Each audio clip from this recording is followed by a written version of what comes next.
আসসালামু আলাইকুম ওয়া রাহমাতুল্লাহ। হামিদাও ওয়া মুসাল্লিয়াও ওয়া মুসাল্লামা ওয়া বা'দ। সুপ্রিয় দর্শক, আপনাদের সকলকে জানাচ্ছি আমাদের চ্যানেলের পক্ষ থেকে আন্তরিক অভিনন্দন, মোবারকবাদ। আপনাদের সকলের সুস্বাস্থ্য কামনা করে আপনাদের থেকে প্রাপ্ত জীবন ঘনিষ্ঠ জিজ্ঞাসার জবাব নিয়ে আপনাদের সামনে উপস্থিত হয়েছি।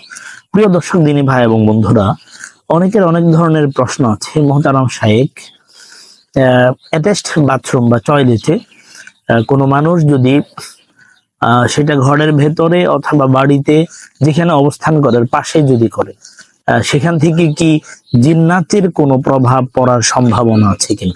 অত্যন্ত গুরুত্বপূর্ণ জীবন ঘনিষ্ঠ একটা বিষয়। আমরা রিসেন্টলি দেখতে পাচ্ছি আমাদের টাউনের থেকে আস্তে আস্তে গ্রামগুলাতে, মফস্বল এলাকাগুলাতেও অ্যাটাচড বাথরুমের প্রবণতা অনেক বেশি বেড়ে গেছে। সেক্ষেত্রে আমরা বলবো যে অ্যাটাচড বাথরুমের ব্যাপারে ইসলামের নির্দেশনা হচ্ছে টয়লেট আলাদা থাকবে, বাথরুম বা গোসলখানা আলাদা থাকবে। টয়লেট এবং বাথরুম একসাথে করা, অর্থাৎ কাছাকাছি করা, কোনো আবরণ ছাড়া একসাথে করা, এটা আসলে কিন্তু হুকমি ভাবে এটা অনেক ক্ষতি। কারণ এটা এই ধরনের ক্ষতি হচ্ছে, কোনো মানুষ দেখা গেল টয়লেটে গেল, সে ওখান থেকে আবার বেরিয়ে যখন নাকি ওযু করবে বা পুত পবিত্রতার জন্য যখন যাবে, সেক্ষেত্রে ওখানে কোনো ধরনের হাদিসে বর্ণিত সুন্নাহ সম্মত কোনো দোয়া তারা পড়তে পারবে না।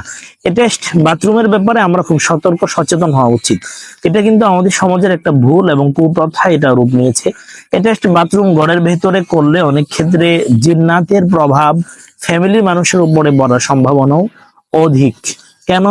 এ কারণে যে আমরা জানি টয়লেট গুলাতে বা যে নাপাকি জায়গাগুলাতে কিন্তু শয়তানরা কিন্তু বা জিন্নাত কিন্তু অবস্থান করে।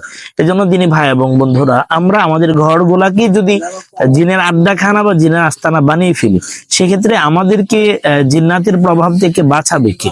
এজন্য আমরা এই ধরনের ভুল সিদ্ধান্ত, ভুল কাজগুলো আমরা করব না। আল্লাহ তাআলা আমাদেরকে অ্যাটাচড বাথরুম আমাদের ঘরের ভেতরে করা থেকে আল্লাহ তাআলা আমাদেরকে হেফাজত করুন। আমিন। আসসালামু আলাইকুম।